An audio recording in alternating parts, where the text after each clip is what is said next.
canceled all of its flights and told its employees to go home. Channel 5's Rich Samuels reports on how that's affecting our area. Braniff's last flight to Chicago arrived from Dallas at 6:51 tonight. The carrier had operated since last year without paying its major creditors a penny of principal or interest. It had kept flying in hopes those creditors wouldn't want to be stuck with a bunch of used 727s to auction off. But the recession, increased competition from deregulation, decreased cash flow from cut-rate fares have apparently done Braniff in. Can you just put us on standby without taking our tickets? You'll have your ticket. At the Braniff ticket counter tonight, there was confusion. Passengers whose flights were canceled tonight because of bad weather in the southwest were being booked on flights tomorrow that would never leave. News that the carrier was shutting down was slow in arriving here. Still in business? I don't know what you're talking about, sir. If you have any questions, you might want to call Mr. Coates. Here's his telephone number. The Sam Coates the clerk referred to is a Braniff vice president who in Dallas earlier today told reporters that because of Braniff's billion-dollar debt, the carrier had decided it had no choice but to suspend all its operations.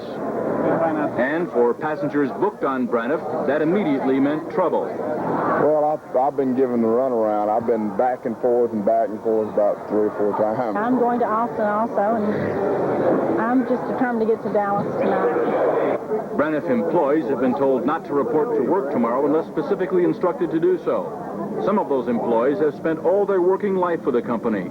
It's a little sad because of all the people that I'm going to be missing. I won't know whatever happened to them. All the people that I've been flying with, and of course the passengers that I see on a regular basis. That's going to be a real minus.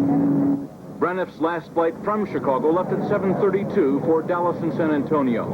It's unclear whether these aircraft will ever return here, but it's quite clear Braniff is not the only major air carrier in serious financial trouble, and its apparent failure may not be the last.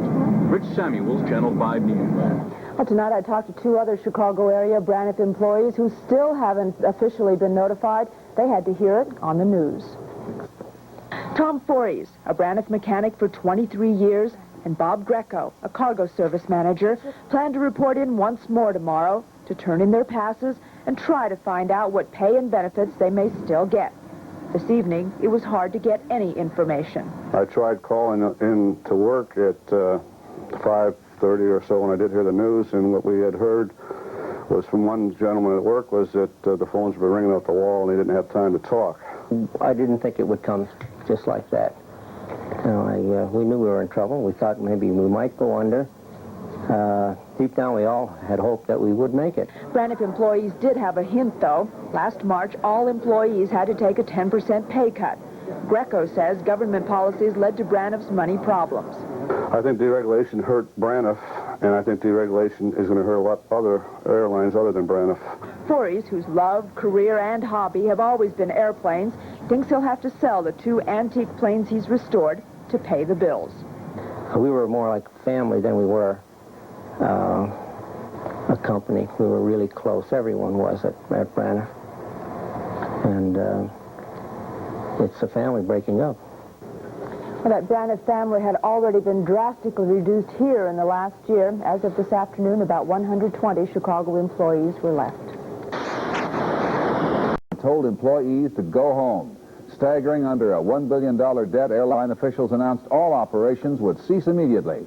At O'Hare Airport, there was confusion among employees and passengers alike. Muriel Clare has more on the story. Flight 35, Braniff's final flight out of O'Hare, taxied away from the gate at 7:30 this evening. Destination Dallas. There, the aircraft will be retired along with the rest of Braniff's planes. Their fate unknown. At O'Hare, a more immediate concern was what to do with Braniff passengers left stranded in the wake of the airline shutdown. But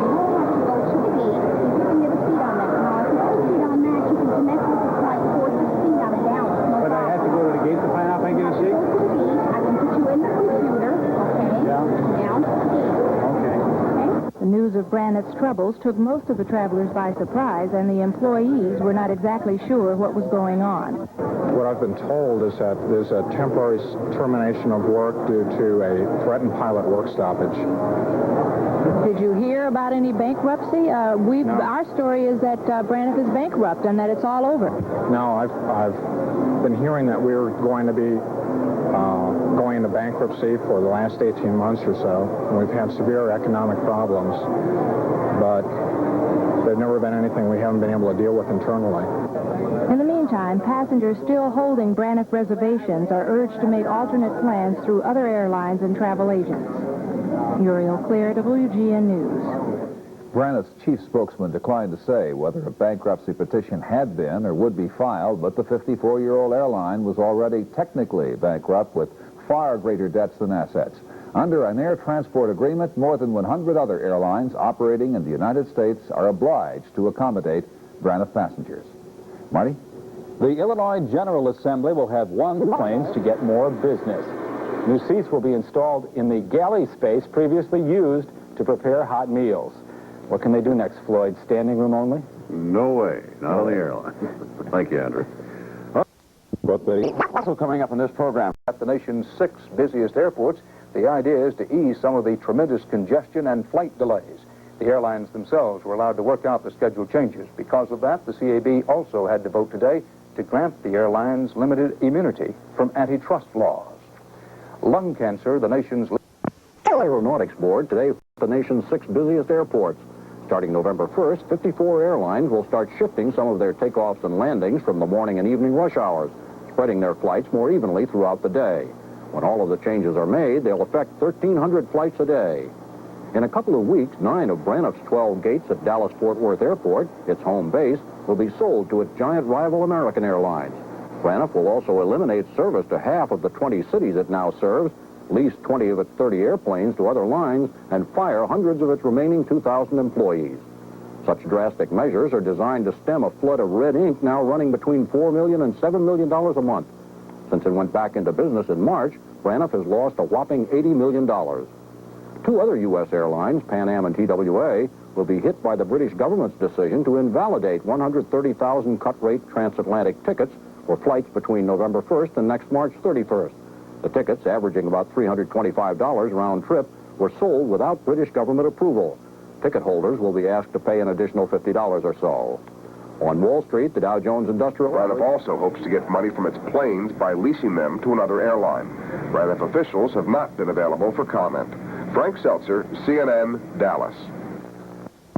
It's now $19 one way, and peak fares reduced all the way down to $29. The chief competition for People Express on that route, Eastern Airlines and New York Air. In other airline news this evening, Republican Pan Am saying that they've made some reciprocal agreements regarding their frequent flyer programs, the basic agreement calling for each carrier to honor up to 20,000 miles flown under the other carrier's program. Well, coming up here... Braniff Airlines, deep in debt and unable to bail itself out, shut down service this evening and ordered all of its planes grounded. Braniff apologized to its stranded passengers, telling them to make other travel arrangements. The airline had tried to survive by leasing to Eastern its money-losing South American routes, but that wasn't enough. Tim Malloy reports Braniff was $1 billion in debt at the time of today's announcement. Braniff, Dallas-based, was the nation's 8th largest carrier, serving 72 cities, primarily in the South and the Southwest.